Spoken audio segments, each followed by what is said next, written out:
नमस्कार दोस्तों, आइए अब श्रीमद राजचंद्र जी पर कुछ चर्चा करें। श्रीमद राजचंद्र जी का जन्म 9 नवंबर को बवाणिया गुजरात में हुआ सन 1867 में। उनके पिता का नाम था श्री लवजी भाई। वो वैष्णव परंपरा में कृष्ण भक्त थे। माता थी श्री देवबाई, वो जैन मार्ग की उपासक थी। 1874 7 वर्ष की आयु में दहकती हुई चिता को देखकर 7 वर्ष की आयु में श्रीमद राजचंद्र को 700 पूर्व जन्मों का जाति स्मरण ज्ञान हुआ। 7 वर्ष की आयु में उन्हें एकाएक अपने 700 पूर्व जन्मों का स्मरण हो गया। 1875 मात्र 8 वर्ष में लगभग 5000 पंक्तियों की उन्होंने रचना की। 1877 मात्र 10 वर्ष में रामायण और महाभारत जैसे पुराण ग्रंथों को कार्य रूप में प्रस्तुत किया। 1878 उम्र 11 वर्ष, अनेक लेख लिखते थे, अनेक कविताएं लिखी, अनेक उद्बोधन किए, अनेक जगह उनकी रचनाएं प्रकाशित हुई। मैं आपको बताता हूं 11 वर्ष में श्रीमद राजचंद्र के भाव क्या थे, उनकी दशा क्या थी, सोचने की एक छोटा सा उनका लिखा हुआ मैं काव्य प्रस्तुत करता हूं। शांति के सागर अरु नीति के नागर, नेक दया के आगर, ज्ञान ध्यान के निधान हो। शांति के सागर अरु नीति के नागर, नेक दया के आगर, ज्ञान ध्यान के निधान हो। शुद्ध बुद्धि ब्रह्मचारी, मुख बानी पूर्ण प्यारी, सबन के हितकारी, धर्म के उद्यान हो। राग द्वेष से रहित, राग द्वेष से रहित, परम पुनीत नित्य, राग द्वेष से रहित, परम पुनीत नित्य, गुण से खचित चित्त, सज्जन समान हो। रायचंद धैर्य पाल, धर्म ढाल, क्रोध काल, मुनि तुम आगे मेरे, प्रणाम अमान हो। शार्दुल विक्रीत में एक छंद देखे, माया मान मनोज मोह ममता, माया मान मनोज मोह ममता, मिथ्यात मोड़ी मुनि, धोरी धर्म धरेल ध्यान धरती, धारेल धैर्य धुनि, छह संतोष सुशील, सौम्य समता, निशीले चंडना, नीति राय दया क्षमाधर मनु, कोटि करु वंदना।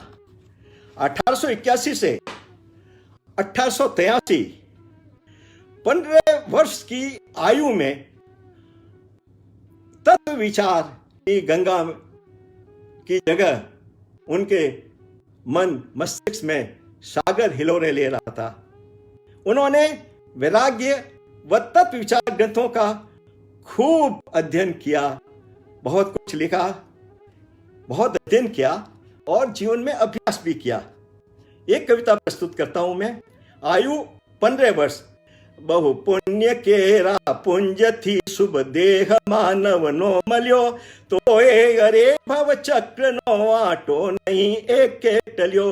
बहु पुण्य केरा पुंज थी, शुभ देह मानव नो मल्यो, तो अरे भव चक्र नो आटो नहीं एक टल्यो। सुख प्राप्त करता सुख टले छे, सुख प्राप्त करता सुख टले छे, लेस ए लक्ष्य लहो, क्षण क्षण भयंकर भाव मरणे का अहोराची रहो।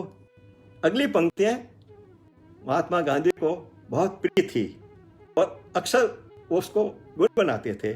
यह मुझे पता लगा गांधी वाङ्मय से। लक्ष्मी अने अधिकार वदता, लक्ष्मी अने अधिकार वदता, शू वध्यो ते तो कहो। लक्ष्मी अने अधिकार वदता, शू वध्यो ते तो कहो। शू कुटुंब के परिवार, शू कुटुंब के परिवार थी वद वापणु एने ग्रहो, वद वापणु संसारनु, વધવા પણ સંસારનું નર દેહને હારી જવો એનો વિચાર નહીં અહો એક પલ તમને હવો. અંત મેં હું કોણ છું કાંથી થયો, હું કોણ છું ક્યાંથી થયો, શું સ્વરૂપ છે મારું ખરું, કોના સંબંધે વલગણા છે રાખું કે હે પરહરું. 1884, 16 वर्ष और 5 महीने की आयु में, 16 वर्ष और 5 महीने की आयु में केवल 3 दिनों में मोक्ष माला ग्रंथ की रचना की. इसमें 108 अध्यायों में जैन धर्म व अन्य अध्यात्म सिद्धांतों का गहन निरूपण किया हुआ है. गांधी जी ने अनेक स्थानों पर लिखा है, मैं मोक्षमाला को सदैव अपने पास रखता हूं. 17 वर्ष की उम्र से पहले श्रीमद राजचंद्र ने एक कृति लिखी, पुष्पमाला. उसके बारे में मैंने पढ़ा कि गांधी जी ने पंडित सुखलाल जी से बातचीत करते हुए कहा था, अरे यह पुष्पमाला तो पुनर्जन्म की साक्षी रूप है. 17 वर्ष के पहले. अब मैं श्रीमद राजचंद्र जी की एक अद्भुत ज्ञान शक्ति, अवधान ज्ञान के बारे में चर्चा करना चाहूंगा. श्रीमद जी एक साथ शतावधान कर सकते थे, यानी एक साथ किए गए 100 कामों को स्मरण रखकर उनको उसी क्रम में वापस बता देते थे. जैसे कि विभिन्न भाषाओं के 100 शब्द और कविताओं की पंक्तियां सुनना और बाद में उसे वैसे ही क्रम में सुना देना. उसके बाद गणित के 20 प्रश्न लोगों से लेकर उनके उत्तर बताना. शतरंज की 10 चालें मंच पे बुला के खिलवाना और उन 10 चालों को अपनी स्मृति में संजो लेना.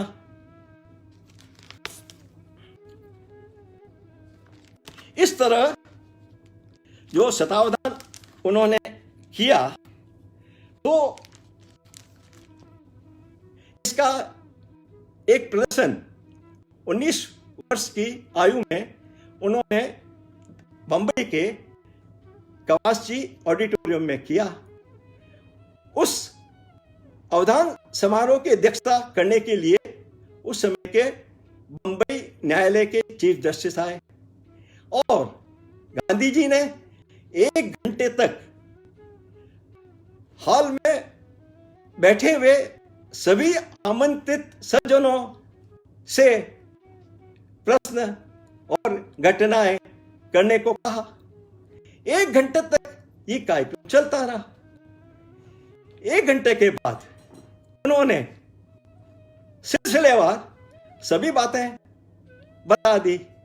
10 अंकों की संख्या को 10 अंकों से गुणा करना, 20 अंकों की संख्या से 500 संख्या में भाग देना, यानी कि 20 किताबें सामने रखी गई.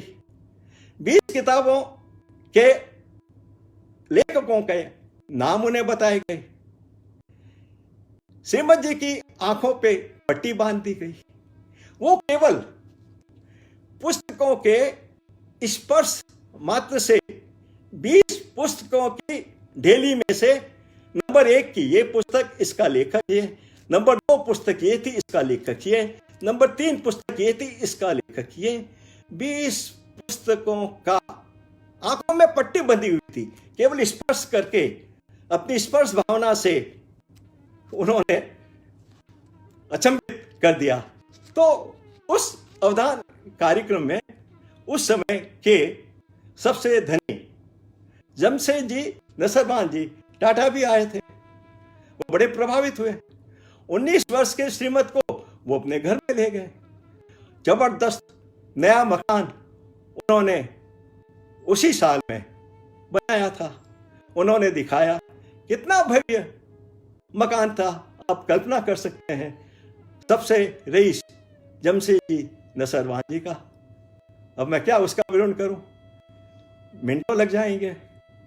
नक्काशी, फर्श, फर्नीचर, क्या क्या, आधे घंटे तक उस 3 मंजिले मकान को जमशेद जी श्रीमत जी को दिखाते रहे। उम्र 19 वर्ष। उन्होंने देखा, देखते रहे। जमशेद जी इस बात की प्रतीक्षा कर रहे थे। कितने भव्य महल को देखने के बाद श्रीमत जी कुछ तो कहेंगे। श्रीमत जी ने मान लिया और केवल 3 शब्द बोले, इसे कौन भोगेगा, इसे कौन भोगेगा, इसे कौन भोगेगा। उस समय जमशेद जी की 3 संतति वहां पे थी। एक बेटिया थी 10 वर्ष की उम्र। जमशेद जी के बड़े पुत्र थे दोराब जी, उम्र 25 वर्ष। दूसरे पुत्र थे रतन जी, उम्र 12 वर्ष। तीनों सामने खड़े। तो श्रीमत जी रवाने हो गए। उस समय जमशेद जी नसरवान जी टाटा के दिमाग में यह बात बैठ गई कि इसे कौन भोगेगा। इसलिए मैं जो सारी संपत्ति कमा रहा हूं, इसका संग्रह कर रहा हूं, इसे कौन भोगेगा, कौन भोगेगा, कौन भोगेगा। और यकायक उनके मन में यह दृढ़ संकल्प आ गया कि मैं अपनी संपत्ति को ट्रस्ट में लगाऊंगा। तो उन्होंने अपनी स्वयं की संपत्ति के 3 भाग किए।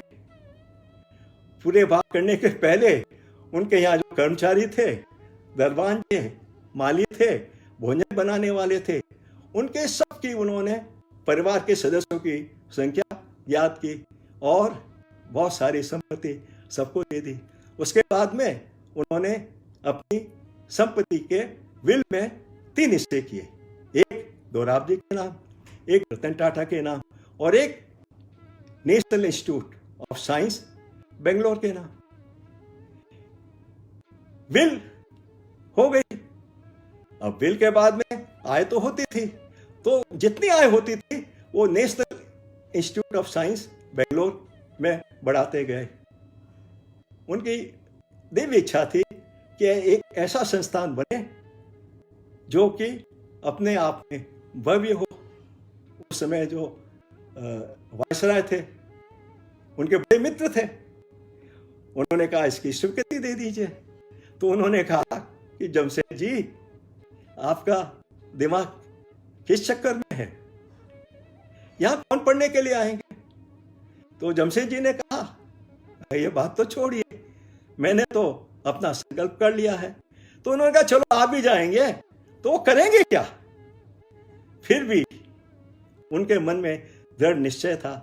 और जब वायसराय वापस इंग्लैंड लौटने को थे तो उनके मन में ख्याल आया कि इसे स्वीकार क्यों नहीं कर दिया जाए। और स्वीकृति हो गई और जमशेद जी और उनकी पत्नी का निधन हो गया। उसके बाद में दोराब जी और उनकी पत्नी का भी निधन हो गया, कोई संतान नहीं। उसके बाद में रतन टाटा जी और उनकी पत्नी का भी निधन हो गया, कोई संपत्ति नहीं। दोराब जी ने और रतन जी ने अपनी संपत्ति का अनेक ट्रस्ट बना के वहां पे अधिकृत कर दिया। अब देखिए, कहा जाता है कि उस समय उनकी संपत्ति में कोहिनूर हीरे से बड़ा हीरा था। न जाने कितने जेवरात थे। टाई की पिन का कहते हैं उस समय अनमोल थी और अमूल्य थी। प्रिंस ऑफ वेल्स म्यूजियम में दे दी गई कलाकृतियों को। और यह पता लगा अंत में कि श्रीमद राजचंद्र ने, जो मात्र 19 वर्ष के थे, उनका कितना अद्भुत ज्ञान था कि उन्होंने पहले ही उनके सामने कह दिया इनको कौन भोगेगा। तो फिर जो चीफ जस्टिस थे और जो लोग आए हुए थे, करीब 500 लोग थे, बड़े बड़े अखबारों में बड़ी बड़ी खबरें छपी। तो उन्हें कहा गया कि ऐसे 19 वर्ष के युवा को तो इंग्लैंड चलना चाहिए, ले जाना चाहिए। उसी समय श्रीमद जी ने निश्चय कर लिया कि मैं प्रशंसा के लिए नहीं हूँ, मैं अपनी संपत्ति के लिए नहीं हूँ, मेरे जीवन का लक्ष्य तो और ही है। और उन्होंने उसी समय यह निश्चय कर लिया कि मैं अब अवधान क्रिया से अपने आप को मुक्त करता हूँ। 1881 में 21 वर्ष की आयु में श्रीमद राजचंद्र का विवाह जबक बाई से हुआ। 3 संतानें हुई, जवलबेन पुत्री, काशीबेन पुत्री और छगनबाई पुत्र। 3 संतति हुई। 1889 में आयु 22 वर्ष बंबई में रेवा शंकर भाई की साझेदारी में उन्होंने हीरे जवाहरात का व्यापार चालू कर दिया जवेरी बाजार स्ट्रीट में। और 1890 आयु 23 वर्ष में उन्हें शुद्ध सम्यक दर्शन की दिव्यानुभूति हुई। शुद्ध सम्यक दर्शन, जो मैंने कहा है, दर्शनाय नमः, दर्शनाय नमः, दर्शनाय नमः। दर्शन के बाद में ज्ञान होता है और फिर चारित्र होता है और फिर मोक्ष होता है। अब मैं आपको एक घटना बताऊंगा। उसका संबंध है कि राजचंद्र जी की गांधी जी से पहली भेंट कहाँ हुई। आप सबको पता है कि गांधी जी बैरिस्ट्री करने के लिए लंदन गए थे। उन्होंने अपनी आत्मकथा में लिखा है, मैं 3 व्यक्तियों के साथ के नाम मैं चिट्ठियां ले गया था। हम भी जब कलकत्ते गए थे 1961 में, तो ऐसी परंपरा थी कि 3-4 परिचित लोगों की चिट्ठियां ले जाएं, जो थे तो हमारे काम आए, हमें रास्ता दिखाएं, हमें जगह दें। तो वो एक चिट्ठी थी डॉक्टर प्राण जीवन दास मेहता के नाम। वो प्रोफेशनली सर्जन थे, उन्होंने बैरिस्ट्री भी कर ली थी और उसके बाद में वो लंदन में व्यवसाय करते थे। तो प्राणजीवन मेहता उस होटल में पहुंच गए जिस होटल में युवा गांधी आए थे 19-20 साल के। बातचीत की, देखा, उन्होंने कह दिया कि भैया बेटे, ये ठीक जगह नहीं है, आप आए हो तो आपको अच्छे संस्कारों में रहना है, तो यह जगह तो मुझे ठीक नहीं लगी। युवा गांधी के दिमाग में यह बात बैठ गई और रातों रात वह बिना किसी को बताए हुए एक अन्य स्थान पर चले गए। उस समय यह परंपरा नहीं थी या होटल में कि यह बताया जाए कि कौन कहाँ गया, और न कोई पूछने की जरूरत होती है। डॉक्टर प्राणजीवन मेहता ने बहुत प्रयास करके 3 दिनों के बाद में जब पता लगाया कि मोहनदास कहाँ पर है, अपने घर ले गए, अपने परिचितों से मिलाया और उनकी खूब सहायता की, जब तक कि उन्होंने बैरिस्ट्री पूरी नहीं की। तो 11 जून 1891 को लगभग 21 वर्ष की आयु में गांधी जी ने बैरिस्ट्री का रजिस्ट्रेशन कराया। अब देखिए, 21 वर्ष की आयु में 11 जून 1891 को रजिस्ट्रेशन कराया बैरिस्ट्री का। केवल एक दिन बाद 12 जून 1951 को भारत के लिए रवाना हो गए जहाज में और 6 जुलाई 1891 को वो बंबई पहुंचे। 6 जुलाई, उम्र लगभग 21 वर्ष। रास्ते में गांधी जी के दिमाग में विचारों का जबरदस्त तूफान चल रहा था। एक तरफ समुद्र में जबरदस्त समुद्र हिलोरे ले रहा था, उतार चढ़ाव हो रहा था, डगमगा रहे थे सब लोग, पर गांधी जी के दिमाग में तो कोई और ही धुंध चल रहा था। उन्हें अपनी प्रिय मां से मिलने की बहुत उत्सुकता थी, क्योंकि वो ये कहना चाहते थे कि मां, मैंने आपसे जो 3 सप्ताह ली, मैंने उसका 100% पूरा का पूरा अनेक बाधाओं के बावजूद भी पालन किया। तो जब मैं ये बात मां से कहूंगा तो कितनी प्रसन्न होगी। और इसके साथ उनके दिमाग में यह विचार भी चल रहा था कि मैं विदेश गया तो मुझे और मेरे पूरे परिवार को जाति से बहिष्कृत कर दिया गया, उसका निपटान मैं कैसे करूँगा, क्योंकि जाति बहिष्कृत के बाद में तो बहुत सारी बाधाएं आ जाती है। उसके बाद में उनके दिमाग में यह भी बात रही कि संयुक्त परिवार कर्ज लेके उन्हें वहाँ भेजा गया।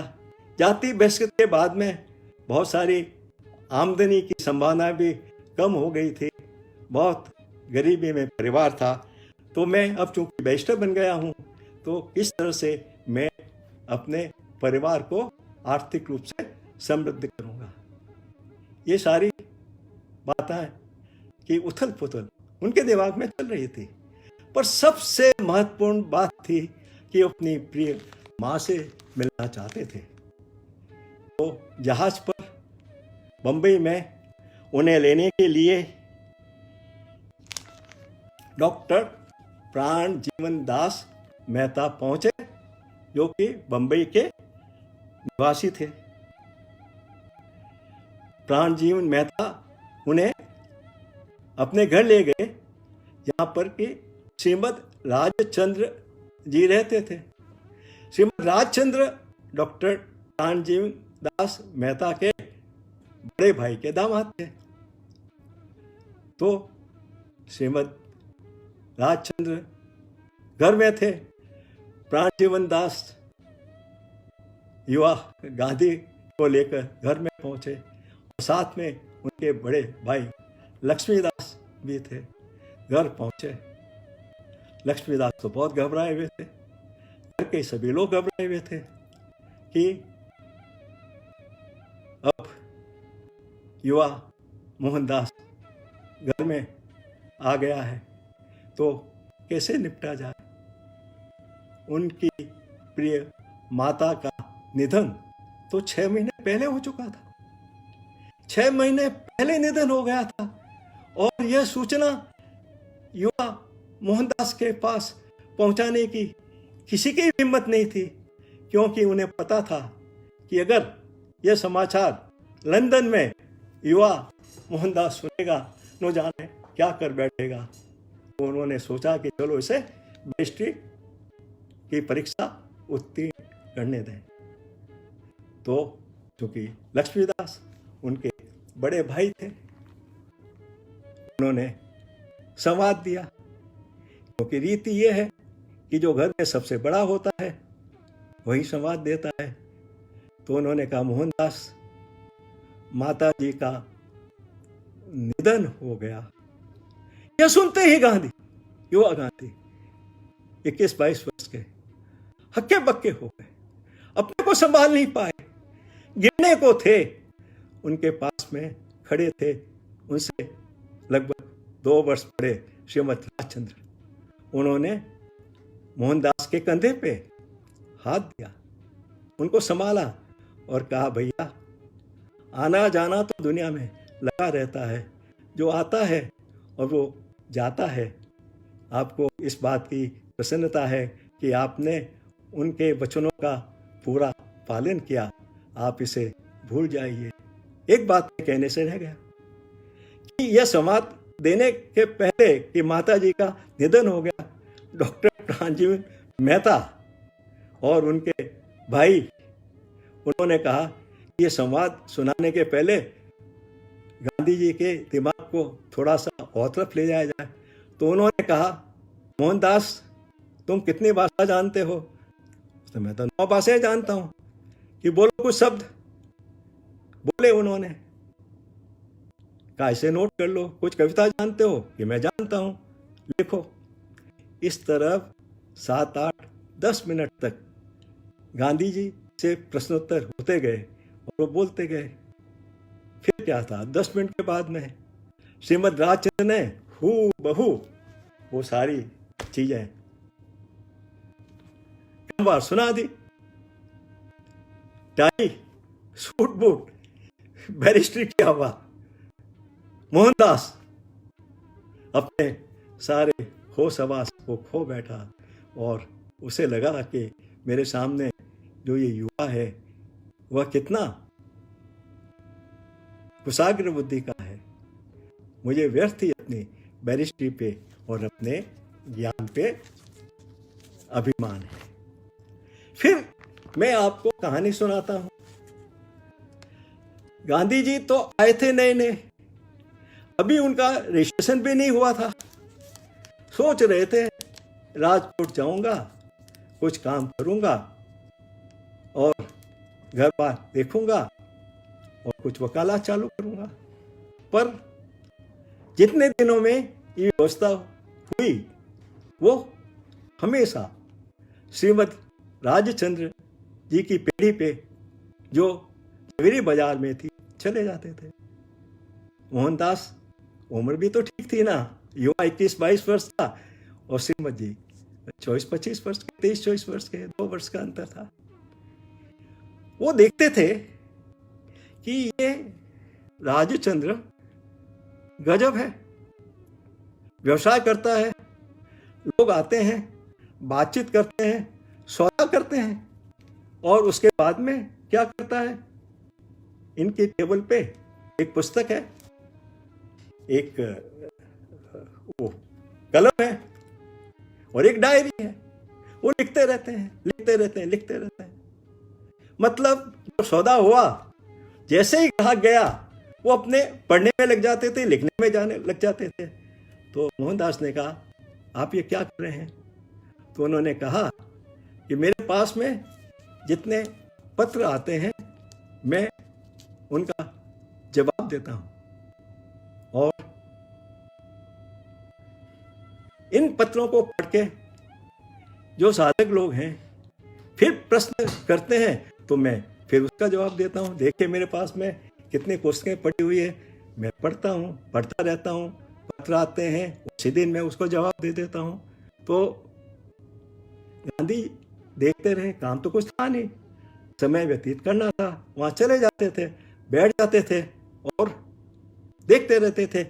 तो मैं आपके सामने कुछ 2 वर्ष तक, 22 वर्ष से 24 वर्ष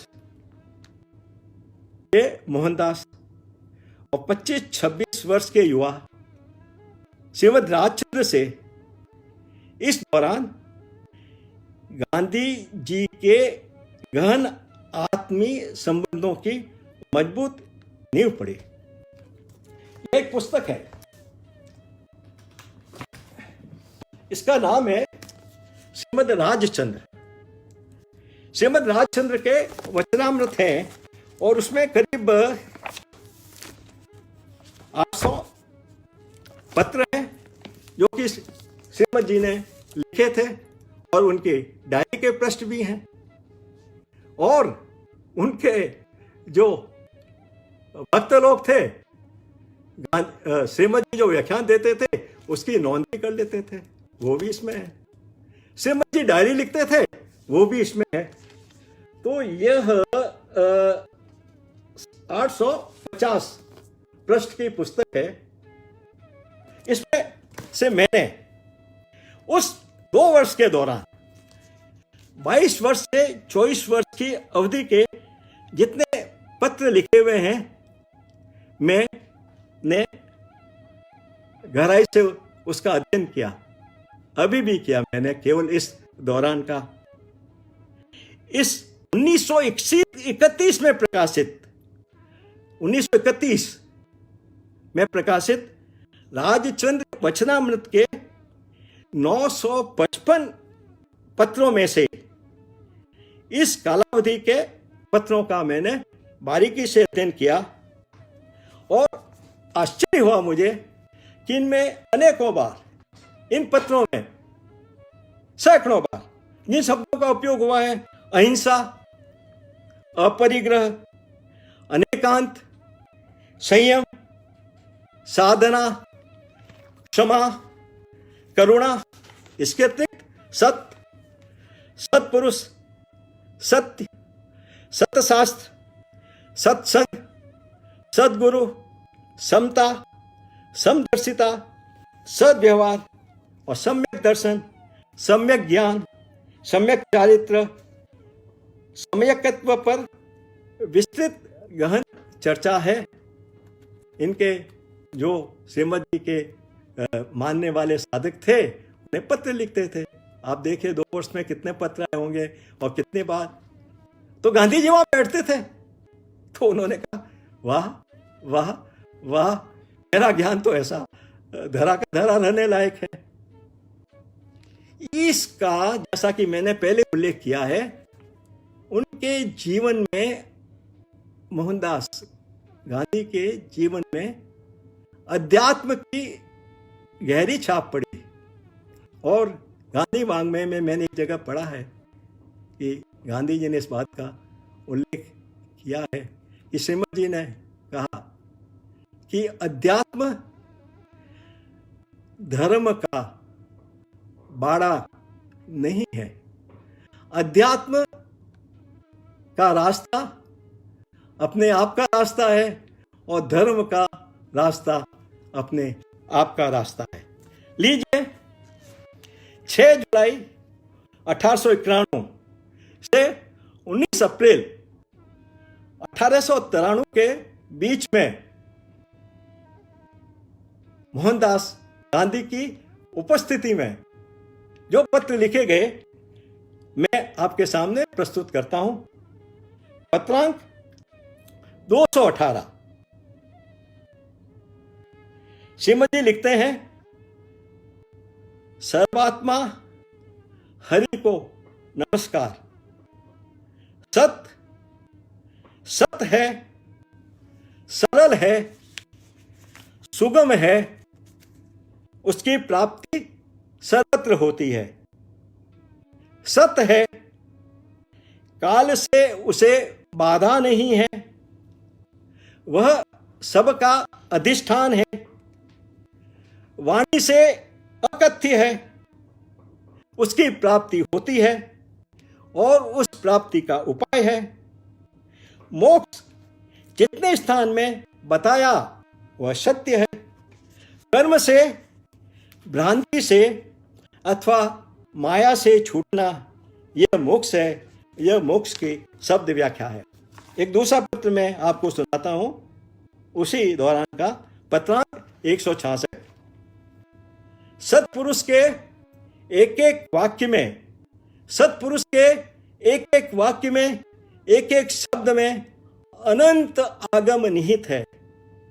किसी भी प्रकार से सद्गुरु की शोध करें, किसी भी प्रकार से सद्गुरु की शोध करें, शोध करके उसके प्रति तन वचन और आत्मा से अर्पण बुद्धि करें, उसी की आज्ञा का सर्वथा निशंकता से आराधना करें।